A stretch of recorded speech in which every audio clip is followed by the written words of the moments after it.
Hey there! So I wanted to share with you some tips for getting back to action routine, right? So maybe we fell into that summer slump, maybe things have been a little bit different, and that's okay. But how do you get back into action and get yourself the most prepared? So I have 5 tips today that I want to share with you to get started and get back to action. So, number 1, take it week by week. So how are you planning out your weeks? You'll look at your schedule ahead. What are the things that are scheduled out? If there's an appointments, if there's times that you're working, if your kids are in school, or if they have an after-school activity, if you have classes that you take, what are the time frames that those are taking place? So you're taking it week by week, but then I want you to take it day by day. Go back for each day. Where can we schedule in time for you? Like, this is schedule and blocking out, like, okay, even when am I waking up and when am I having breakfast or lunch or dinner? When are some house chores might be taken care of? When is that going to take place? Also, it's so important to schedule in some, like, relax and recovery time and just fun time with you, with your loved ones, maybe with your fur babies or actual babies. And when is that special time? And it's important to block that out, because often if we don't have that in our schedule, that's the one thing that gets tossed aside. And I know it can get so hard when things just start like toppling one on top of the other, and it feels like we have no time for anything. But it's so important, like, sit down, read a book, watch TV, even if it's just for like 30 minutes to an hour. Spend that special time, take a walk, get outside, right? So putting in those little things. And then for each day, right, and you might write this the night before or at the very beginning of your day. What are the top 3 priorities that you need to get done? So whether you're working from home or you're working in person, what are 3 things that you need to get done? Is it sending out a certain email? Is it, I really need to vacuum the house today because there's dog fur everywhere? Is it that you have something that's due on a certain date? And just narrow it down to like 3 things that you really need to get done, both in like your personal and professional life. So just top 3 priorities. What are they? If you are working from home, make sure that you have a little workspace for yourself. Now, mine is not the most organized, but I am working on that. So scheduling in, take it week by week, and then take it day by day. Yeah, just break it down. Take a look at the week ahead, then the day ahead. All right. Tip number 2.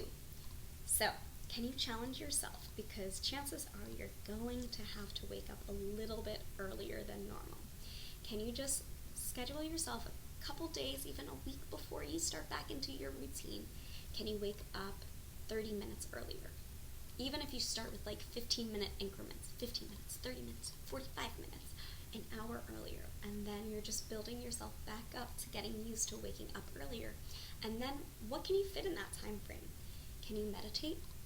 Can you fit in a little workout for yourself to get your body moving, get your mind moving, and so that you will feel energized and ready for the day? So just waking up earlier. Tip number 3, meal prep. Oftentimes we feel like, okay, meal prep takes so much time, and I don't want you to think about it that way. Think about it as being a little bit prepared so that you don't even have to think about it during the week. So a lot of times people meal prep on a Sunday. Now, you don't have to meal prep every single meal, okay? That can be a lot, but maybe you batch cook some things. Maybe you batch cook, so making a lot at one time, right? Rice, maybe roasted sweet potatoes, maybe you roast some vegetables, and just so you can pick and choose. You can, grill some chicken so you just have it and you can grab it and just pack and go. Maybe it's packing lunches. Pack a few at a time, put them in a little container or a saran wrap, whatever you use, and so it's just ready to go for the week. Oftentimes what I like to do is I love finding new recipes, and before I go to the grocery store, I'll write out, the ingredients that I don't have in my house that I need for these recipes, and try like 2 to 3 new recipes a week. Or if there's recipes that I really love and go back to time and time again, what are the ingredients I need for that? Going through the cabinets, are there any spices I'm missing?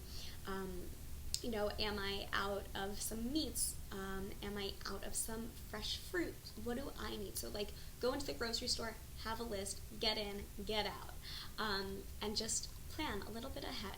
Again, not every single meal, but have something so that you can take that with you and that you don't feel stressed every single day. What am I having for dinner? Tip number 4. Okay, time is like one of the most precious commodities, right? And we often feel limited on it. Now, if there's a lot of times you can't get everything done yourself, so delegate. Who can also share these responsibilities with you, right? Can someone else clean the dishes after you've made dinner and you are starting to go on to your next activity, or maybe you just want to relax, right? Can someone vacuum? Can what are some other chores? Can someone go to the post office for you? Can someone clean the house? Can someone do your laundry, dry clean? Feel free to outsource things if you feel limited, right? Or just delegate it to someone in your household or a family member, or even offer them a few bucks to like, hey, can you take all of this to the dry cleaner because I don't have time today, right? So delegate. And then your last tip number 5, learn how to say no. One of the most important lessons that I've ever learned in my life, but we often want to say yes to everything because we don't want to let anyone down. But it's important that you learn how to say no to things that just don't fit in right now, and that's okay. So be okay with saying no and realizing your limits. Know that you can't be at 5 places at once, and you'll make things that are important to you happen. But maybe this week something can't happen. Say no to it. Okay? So feel free to say no. So what are our tips? Plan week by week, then day by day. 2, wake up a little bit earlier. 3, try to meal prep or just plan out, some meals ahead of time. 4, delegate. And then 5, learn how to say no. I hope this was helpful, and have a great day.